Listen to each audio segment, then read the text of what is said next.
اللہ کے نبی جناب محمد رسول اللہ صلی اللہ علیہ وسلم لے کر کے یا اس کی تجدید کے لیے آپ آئے، عرب کی دھرتی کے اوپر، عرب کی سرزمین کے اوپر، اور آپ نے جب اسلام کو لوگوں کے سامنے شروع میں پیش کیا تو اسلام کے انکار کرنے والوں نے تعجب کیا،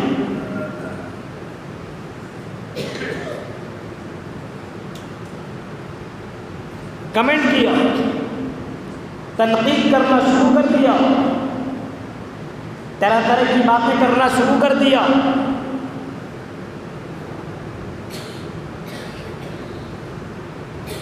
اور اسلام کو لوگوں نے عجیب و غریب دین اور دھرم سمجھ لیا۔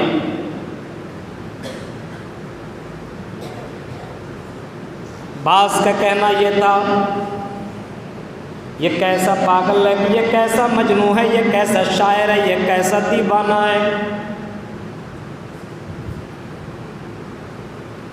جو 360 مورتیوں کو چھوڑ کر کے ایک معبود کی عبادت کرنے کی دعوت دے رہا ہے۔ یہ پاگل ہو گیا ہے، یہ مجنون ہو گیا ہے، طرح طرح کی باتیں کرنے لگا ہے۔ بتاؤ آئیزہ بتاؤ، یہ محمد آ کر کے ہمارے درمیان کہتے ہیں کہ مرنے کے بعد تمہیں دوبارہ زندہ کیا جائے گا، مرنے کے بعد تمہیں دوبارہ جیوت کیا جائے گا، اور مرنے کے بعد تمہیں دوبارہ زندہ صرف زندہ ہی نہیں کیا جائے گا بلکہ تمہاری زندگی کا حساب اللہ کے سامنے دینا پڑے گا۔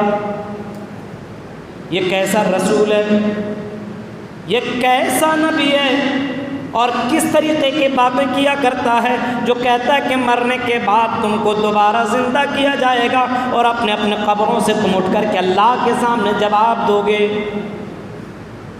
اے لوگوں بتاؤ، آپس میں ایک دوسرے سے کہا کرتے تھے جو مٹی میں چلا گیا، قبر میں چلا گیا، مٹی میں مل جائے گا، سڑ جائے گا، گل جائے گا، کیا دوبارہ انسان دوبارہ زندہ کیا جائے گا؟ اَإِذَا مِتْنَا وَكُنَّا تُرَابًا ذَلِكَ رَجْعٌ بَعِيدٌ۔ یہ تو بڑا ہی عجیب و غریب بات ہے اور بڑا ہی عجیب معاملہ ہے، جو انسان مر جائے، سڑ جائے، گل جائے، کیا مرنے کے بعد دوبارہ انسان کو دوبارہ جیوت کیا جا سکتا ہے؟ امپاسبل۔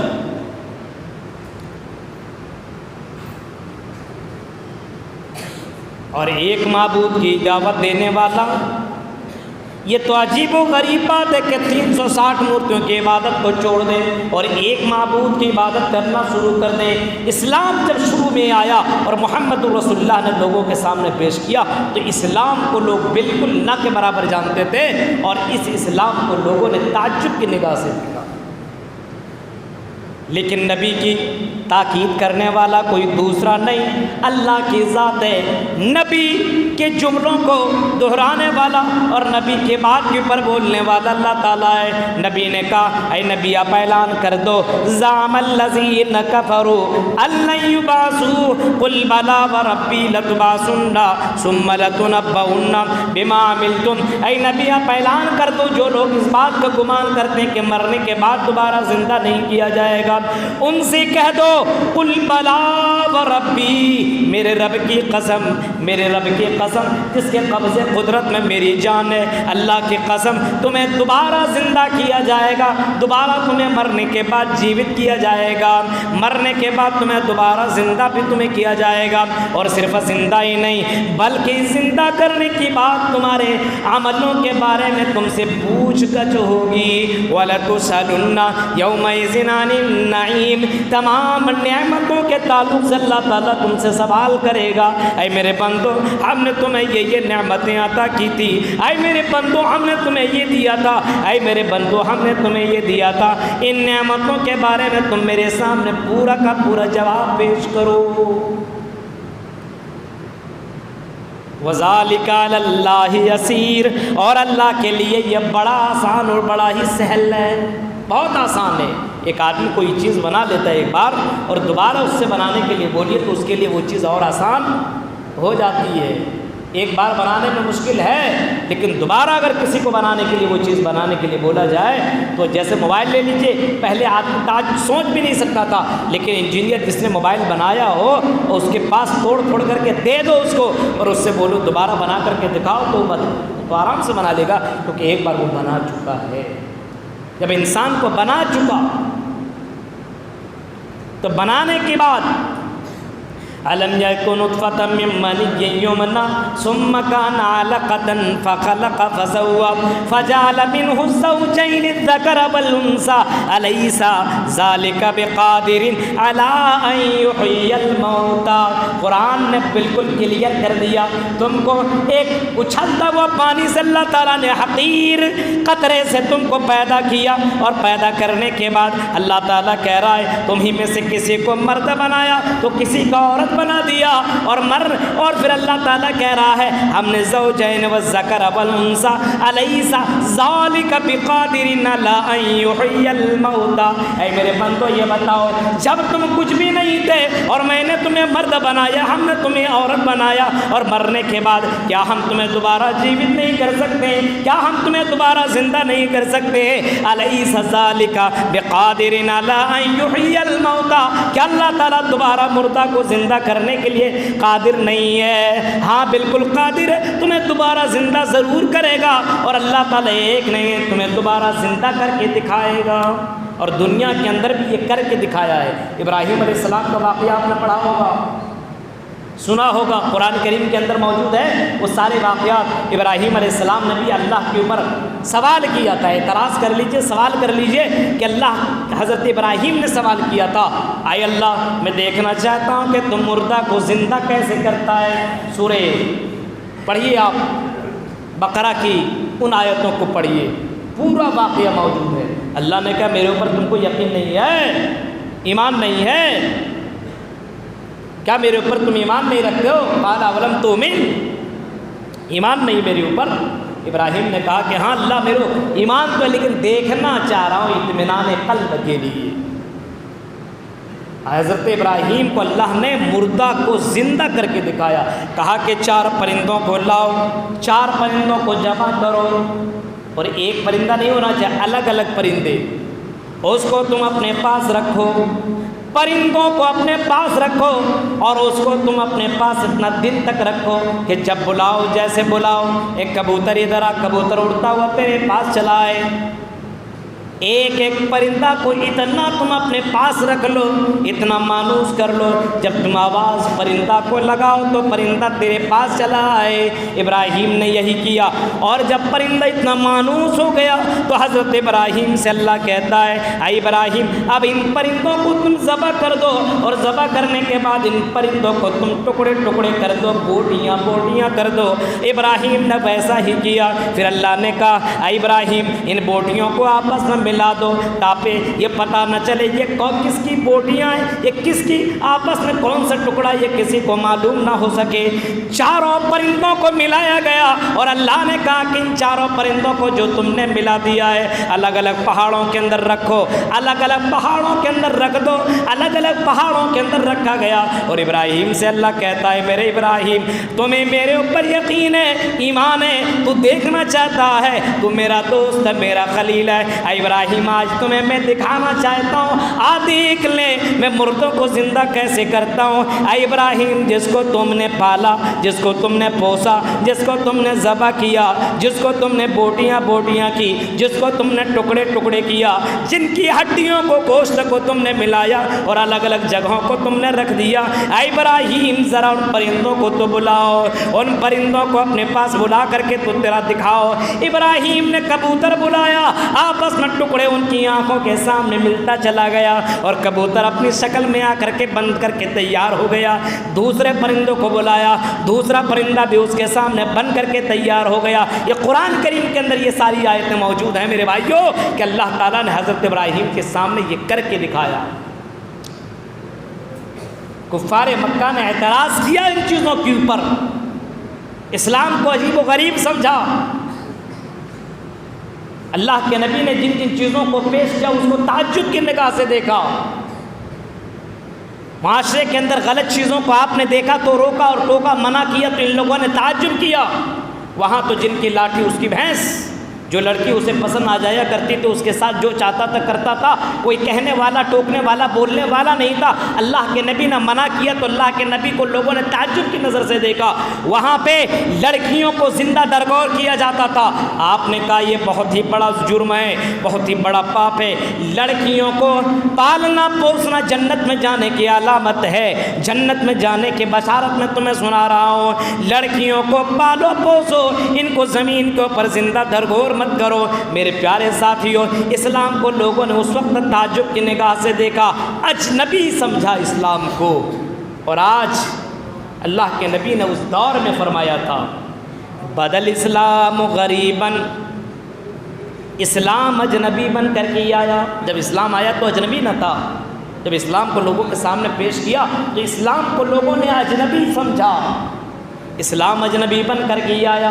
وَسَيَعُودُ كَمَا بَدَأَ غَرِيبًا، اور ایک زمانہ ایسا آئے گا کہ اسلام اجنبی بن جائے گا۔ اسلام رہے گا لیکن اسلام اجنبی بن جائے گا۔ مطلب صاف ہے، مسلمان تو ہوں گے لیکن ڈپلیکیٹ ہوں گے، اوریجنل نہ ہوں گے۔ اسلام کو تو ماننے والے ہوں گے لیکن اسلام کو جاننے والے نہ ہوں گے۔ کتنے مسلمان ہیں جو جمعے کی نماز پڑھتے ہیں، ان کو نماز پڑھنے کا بھی طریقہ معلوم نہیں، کوے کی طرح چونچے مار لیا، اپنے آپ کو جنت الفردوس کا حقدار سمجھ لیا۔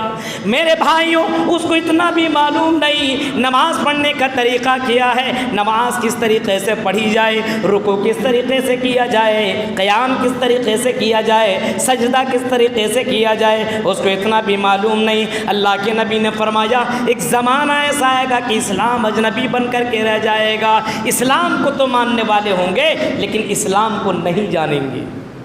کتنے لوگ ہیں جن کو صبح و شام کی دعا معلوم نہیں، جنازے کی دعا معلوم نہیں، مسجد میں آنے کے بعد کی دعا معلوم نہیں، بیٹھنے کے وقت آدمی بیٹھتا نماز پڑھتا ہے، اس کے بعد مسجد سے نکلتا اس کے بعد کی کون سی دعا اس کو معلوم نہیں، اور اپنے آپ کو بولتا ہے کہ آئی ایم مسلم۔ یہ حال ہے۔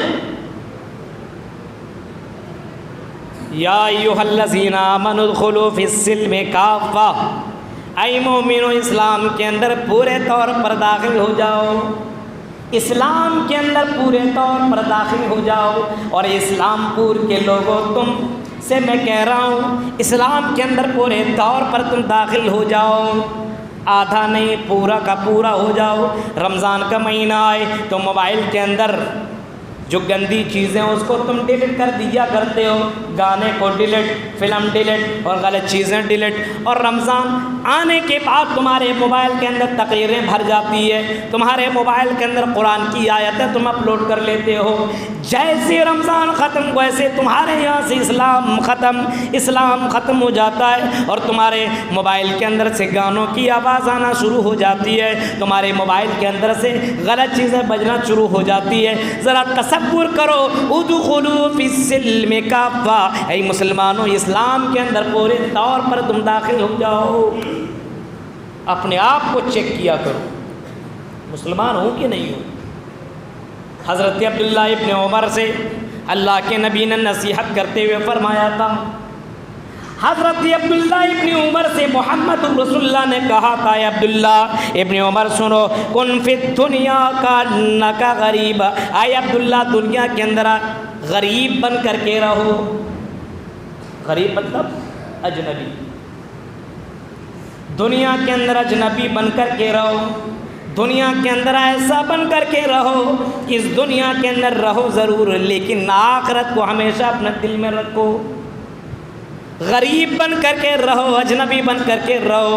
آپ کے اس اسلام پور کے اندر اور کٹیہار کی دھرتی کے اندر جب میں آیا کرتا ہوں، مجھے تو جانتے ہوں کہ بہت سے لوگ، لیکن میں لوگوں کو جانتا نہیں ہوں، جن سے ملاقات ان کو تو جانتا ہوں، لیکن آپ کلکتہ، بمبئی، دلی چلے جاؤ، آپ کو جاننے والا کوئی دوسرا نہیں ہے، تو آپ اپنے آپ کو بچا کر کے چلتے ہو، کیونکہ اپنے آپ کو تم اجنبی سمجھتے ہو، اپنے آپ کو تم اجنبی سمجھتے ہو، یہ میرا دوست نہیں ہے، یہ میرا پڑوسی نہیں نہیں ہے، یہ میرا رشتہ دار نہیں ہے، تم اپنے سامان کی حفاظت کرتے ہو۔ اللہ کے نبی نے اسی کو فرمایا، آپ نے فرمایا دنیا کے اندر اجنبی بن کر کے رہو۔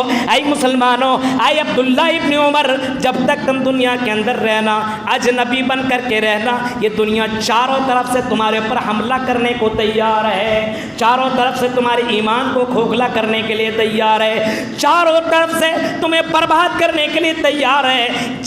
دائیں طرف سے بھی تمہارے اوپر فتنے کا وار ہونے والا ہے تو بائیں طرف سے بھی فتنے آنے والے ہیں، آگے سے پیچھے سے دائیں سے بائیں سے تمام طرف سے تمہارے اوپر فتنہ واقع ہونے والا ہے۔ اپنے آپ کو بچا بچا کر کے چلنے کی ضرورت ہے، اجنبی بن کر کے رہو۔ اور کبھی حضرت عمر فاروق سے کسی نے کہا تھا یا حضرت عمر فاروق نے پوچھا تھا کہ تقویٰ کی بنیاد پر جب جنت میں آدمی جائے گا بھائی بتاؤ تقویٰ کیا چیز ہے؟ تو ایسے موقع پہ ایک صحابی نے جواب دیا تھا، کانٹے دار جنگل میں جانا ہو تو کوئی کیسے گزر سکتا بتائیے؟ تو اس نے جواب دیا تھا کہ کانٹے دار جنگل سے اگر گزرنا ہو تو اپنے کپڑے کو اوپر کر لو، بچا بچا کر کے آدمی جنگل سے نکلے گا۔ کانٹے دار درخت سے اس دنیا کو تشبیہ دی گئی، کانٹے دار، آپ سمجھ سکتے ہیں ایک جنگل میں کانٹا ہی کانٹا ہو اور اس جنگل سے آپ کو گزرنا ہو تو آپ بتائیے آپ کیسے نکلیں گے؟ کانٹا سے بچنے کے لیے آپ کی نگاہ بھی ایک دم بالکل تیار رہنی چاہیے، آپ کے قدم بھی بہت پھونک پھونک کر کے آپ قدم بھی رکھیں گے، آپ اپنے کپڑے کو بھی بچا بچا کر کے رکھیں گے۔ اس دنیا کو محمد رسول اللہ نے کانٹا دار بتایا ہے۔ آپ تصور کیجئے آج مسلمانوں کی حالت کو دیکھیے، پیسہ کے چکر میں حلال و حرام کی کوئی تمیز نہیں ہے، کوئی تمیز نہ بچی، پیسہ کے چکر میں حلال و حرام کی تمیز لوگ نہیں کر رہے ہیں اور حلال و حرام کے چکر بھول چکے ہیں اور ہائے رے پیسہ ہائے رے دولت کے چکر میں لگ گیا ہے۔ یہ کانٹے دار دنیا ہے، اس سے بچنے کی کوشش کرو۔ حضرت عبداللہ ابن عمر کو محمد الرسول اللہ بڑی پیاری نصیحت کر رہے ہیں اور فرما رہے ہیں، اے عبداللہ ابن عمر، دنیا کے اندر تم اجنبی بن کر کے رہو، دنیا کے اندر تم بہت ہی زیادہ سنبھل کر کے رہو، سنبھل کر کے رہو۔ آج ہم اور آپ اپنے ایمان کو بچا کر کے رہ رہے ہیں؟ نہیں، سنبھل کہاں پا رہے ہیں؟ اپنے آپ کو سنبھال کہاں پا رہے ہیں؟ چند پیسوں میں اپنے ایمان کو بیچنے والے لوگ موجود ہیں۔ دنیا کی سب سے بڑی دولت ایمان کی دولت ہے، اسلام کی دولت ہے۔ یہ اسلام ہی نہیں ہے تو میرے بھائیوں آپ کا کوئی ویلو نہیں ہے دنیا کے اندر، آخرت کے اندر کہیں آپ کا ویلو نہیں ہے، یاد رکھیے آپ اس بات کو۔ پھر آپ نے فرمایا او عابر سبیل، یا پھر تم دنیا کے اندر مسافر بن کر کے رہو۔ مسافر کس کو کہتے ہیں؟ سفر میں جا رہا ہے، کہیں تھوڑی دیر آرام کرنے کے لیے رکا پھر وہاں سے نکل گیا، اس کو مسافر کہا جاتا ہے۔ مسافر بن کر کے دنیا میں رہو، یہ سمجھو کہ آج نہیں تو کل اس دنیا کو تو ہمیں چھوڑ دینا ہے، اس دنیا سے اتنا تعلق مت رکھو، بلکہ زیادہ تر تم تعلق کس سے رکھو؟ آخرت سے رکھو۔ تمہاری سوچ، تمہاری فکر اور تمہاری دل و دماغ کے اندر آخرت بسنا چاہیے۔ ذرا بہت سے صحابہ کو دیکھو، اللہ کی قسم کیسے کیسے لوگ تھے۔ حضرت عمیر حمام انصاری کو دیکھو، جنگ احد کا وہ منظر آپ نے کبھی سنا ہوگا۔ حضرت عمیر حمام الانصاری کو ذرا دیکھو، محمد رسول اللہ کے پاس کھڑے، یہ جوان ہے، یہ 22-23 سال کا یہ نوجوان لڑکا ہے، محمد رسول اللہ سے سوال کرتا ہے، اے اللہ کے نبی ذرا یہ بتائیے، اے اللہ کے رسول ذرا یہ بتائیے، ہم میدان جنگ میں آئے ہوئے، ہم میدان جنگ میں لڑنے کے لیے آئے ہیں، اسلام